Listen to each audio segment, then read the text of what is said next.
salaan kadib aad iyo aad baan u soo dhaweynayaa madaxda qaranka kan isugu timid shirkan maanta aynu isugu nimid oo ay ka soo qayb galeen xukuumaddii saddexdii xisbiga qaran bahdii garsoorka oo xeraalihii guud iyo guddoomiyihii maxkamadda sare ay ka soo qayb galeen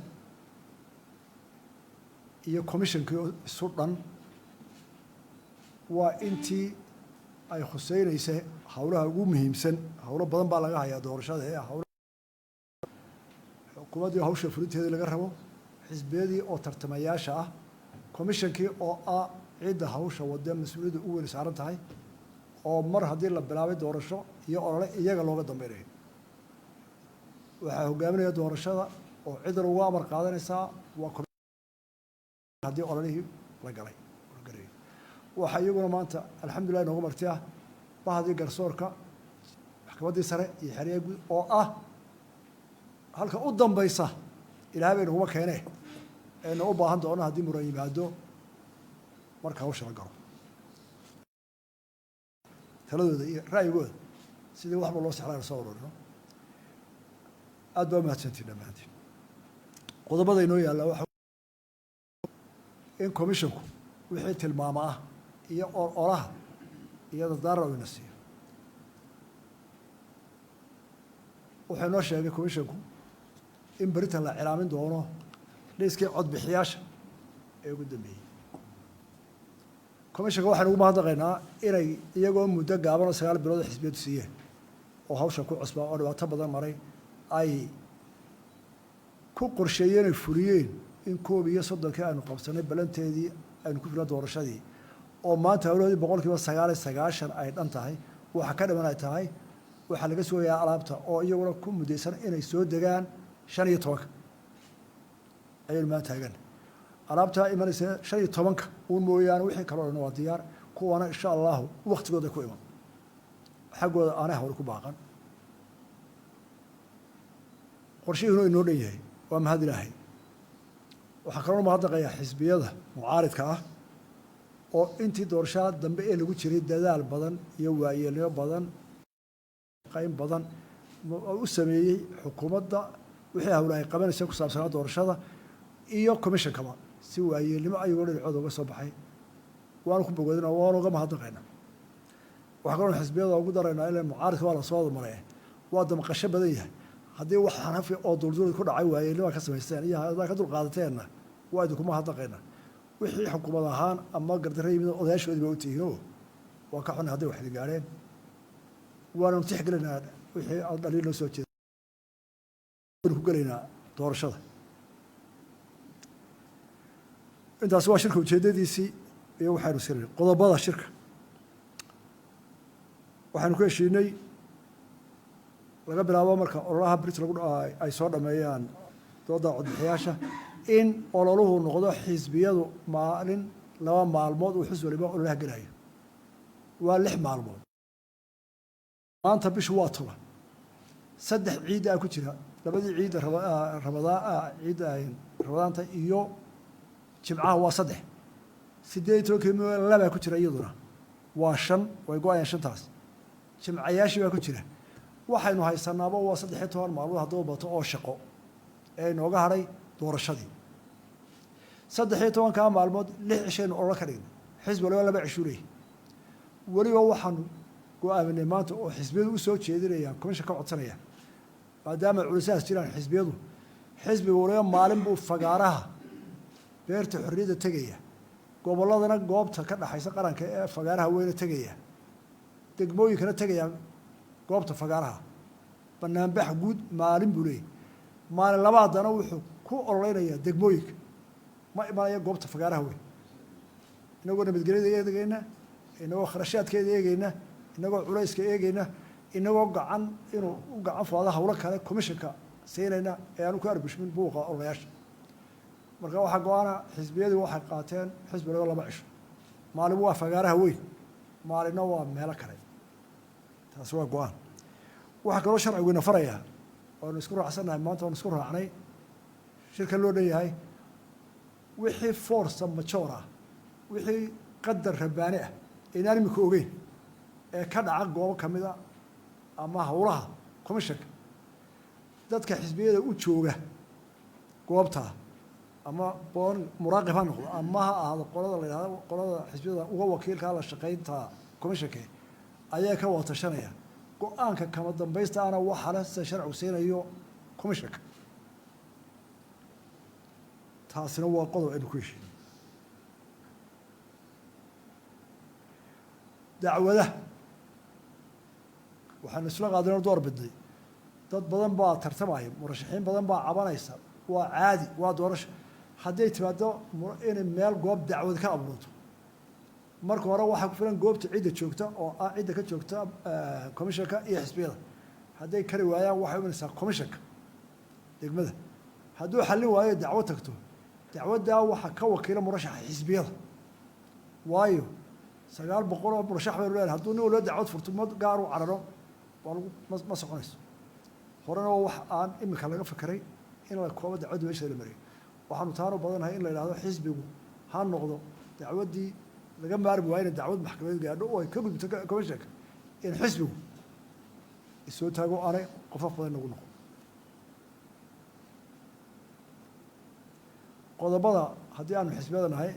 aan u jeedinay commissionka kula dardaaranay iyo talooyinka noo soo jeediyeen iyo maxkamadda sare oo uu socdo ninkaa dhintay kayskiisu sharcigaanu u jeedinayna waa intaa guud ahaan shirkan maanta waxaanu aragnaa shir qaran oo aada iyo aada miisaankiisa u leh taariikhi ah waxaynu ku go-aansanay inaanu wada jir doorashaa u gallo oo aynu ka saarno xaraf tartanka maadaama dad badan tartamayo oo ay tahay mid baahsan inaanu qaran ka daryeelo isku dul qaadano wada taageero ayaynu ku heshiin dadweynaha iyo murashaxiinta iyo cidda ku hawleysaasaynu leedahay xukuumadda waxaa laga rabaa amnigii iyo dhaqaalihiiba inay intiisa ku filiso ilaa maantana alxamdulilah waa naga diyaar waxaanu ku dadaalinaa ciidan iyo shaqaalaha intaa ciidanka leeg in leego kalena oo shaqaalehna waxaa haya commissionka oo muraaqib leh oo caafimaad leh oo ayaa ka amar qaadan doona commissionku uu ku hogaaminaya ololaha ciidanka intaa leeg waa hawl culus shacbiga iyo murashaxiinta waxaa laga rabaa inay la fudeeyaan hawsha oo qiimaha qaranka la eego aan la eegin wax yaraan maaratay hoose aan loo eegin waa hawl culeyskeeda leh commissionka oo 7 qofa hawsha intaa leeg saaran tahay dhammaanteen waxaanu u ballan qaadnaa iminkana u ballan qaadaynaa inaynu la shaqayno garab istaagno hawsha ka khafiifino intii suurtagalaba xukuumad ahaana diyaar baanu nahay inaanu wixii intii suurtagalaba intaasaan kusoo ururinaya shirkeennii dhammaan mar labadaan idin mahadnaqayaa aan ku soo dhaweeya labada guddoomiye ilaahay mahadle subxaana watacaala ilaahay mahadle ilaahayga subxaana watacaala rababka inoo keenay raxmaadka inoo keena mahadle waa aragtaan maanta waa u dhannahay nuur iyo dhaaleyaba way dhammaatay hadda waktigii magaranaysaa isriixu u dhammaaday shuruudihii aanu ku heshiinay shirkan maanta madaxweynaha soo koobay laakiin waxaan sheegay on dardaaran guud baan doonaya inaan sameeyo dhaleena waxa weeye horta marka hore waxaan mahadnaqayaa commissionka oo si fiican diiwaangelintii iyo hawshii guud baa ilaa hadda si fiican u wada waxaan leenahay mahadi weeye waa idin mahadnaqaynaa doorashadii hadda aynu maanta gelinaa waa doorasho cusub waa markii u horeysay in 2 doorasho isku sikana ayay noo kow tahay doorashada maanta doorasho aynu leenahay keligeen maahay maanta mid adduunka oo dhan u soo eegiyo oo ina siiyey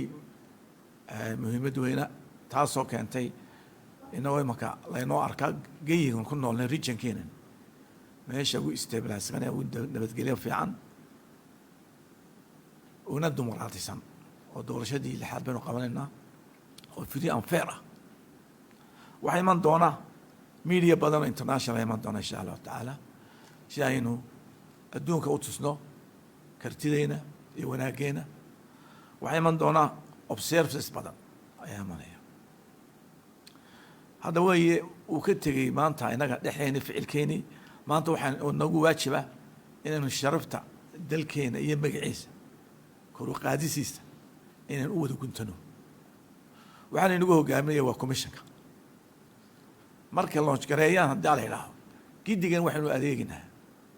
oo aynu u dhaganuglaananaa waa commissionka wuxuu inoo wadaa shaqadayni qaran intuu leeyahay maahay annagu haddaan nahay asxaabta macaaradka waxaanu ballan qaadaynaa inaan wax dhibaatay wanaag moojaano naga iman waxaan leenahay dadka musharaxiinta dadku musharaxan yahay konstituensiyaasha waxaan leenahay dadku waa dadkeennii ilaahay baa subxaana watacaala qofkii soo baxaya ilaahay baa gacanta ilaahay baa ku haysta in la isdejiyo ku ducaysano inay nabadgeli nagu dhacdo dad wanaagsanna inoo soo baxaan inaan taa ku wada midoowno ayaan dadka shacbiga reer somalilandna aan ku boorinaya ta labaad waa cadow badan nahay cadow gudahana waa badan yahay jira guda somaliland ka dibaddana waa jira waa inaan markaa taasan ka foojignaanaado aynu fiiro geela yeelanaa ka gudaha iyo ka dibaddaba isna aynu wada jir u daafacnaa dalkeena waa mahadsan tihiin dadkiina ka soo qayb galay maxkamaddii sare leh wasiirada leh xereerihii guud leh waxaan jecelahay inaynu saa maanta u wada shaqaynayno inaynu ku dhammaysano 31 bishana insha allahu tacaala aynu guul ku gaadhno doorasho wanaagsan oo nabadgelyo ah oo dad wanaagsan ilahay inoo soo saaro in ilahay subxaana watacaala ka barina waana mahadsantiin بسم الله الرحمن الرحيم وصلى الله على سيدنا محمد وعلى آله وصحبه أجمعين madaxweynaha iyo madaxweyne ku-xigeenka